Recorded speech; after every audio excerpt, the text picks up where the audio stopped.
कर्तव्यपरायण सेनापति। राजा कौआ अपनी रानी और नौकरों के साथ वाराणसी के राजा के रसोई घर के पास से गुजरा। कौए की रानी रसोई घर में रखे एक व्यंजन को खाने की जिद करने लगी।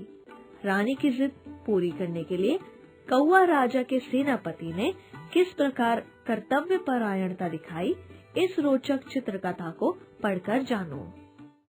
बहुत समय पहले एक बार एक राजा कौआ अपनी रानी व अनुचरों के साथ वाराणसी के राजा के महल के निकट से गुजरा। जब वे महल के रसोई घर के पास से गुजरे तब कौओं की रानी ने रसोई में एक व्यंजन देखा। उसे देखकर उसके मुंह में पानी भर आया। कितनी स्वादिष्ट मछली! कितना अच्छा हो कि इसका एक टुकड़ा खाने को मिल जाए। अगले दिन प्रातःकाल, चलो प्रिय, कुछ अच्छा भोजन करने चलें। मुझे ऐसा भोजन नहीं करना। राजा कौवे को समझ में नहीं आ रहा था कि वह किस प्रकार रानी के मन की इच्छा को पूरी करे। तभी उसका सेनापति वहां आ पहुंचा। महाराज, क्या कोई समस्या है? राजा कौवे ने पूरी बात सेनापति को बताई। सुनकर वह मुस्कराया।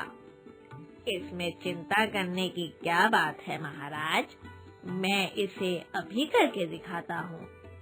सेनापति अपने चुनिंदा 8 कौओं को साथ लेकर राजमहल की ओर उड़ चले।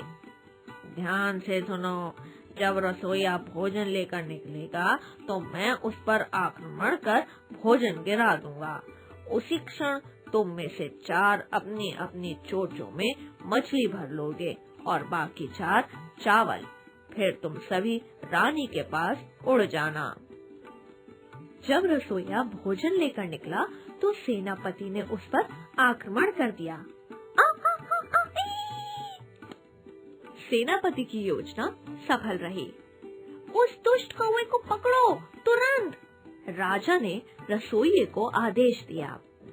सेनापति कौवे को पकड़कर राजा के सम्मुख लाया। मूर्ख कौवे, क्या तुम हमें बताओगे कि अपने प्राण गंवाने का यह कार्य तुमने क्यों किया? श्रीमान, हमारी महारानी आपकी रसोई का भोजन करना चाहती थी, अतः मैंने उनके लिए वह भोजन पहुंचाने का वचन दिया था।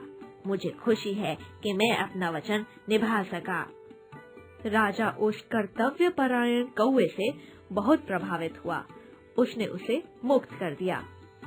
आज से हम तुम्हें व तुम्हारे राजा रानी के लिए भोजन का एक अंश भेजा करेंगे। धन्यवाद महाराज।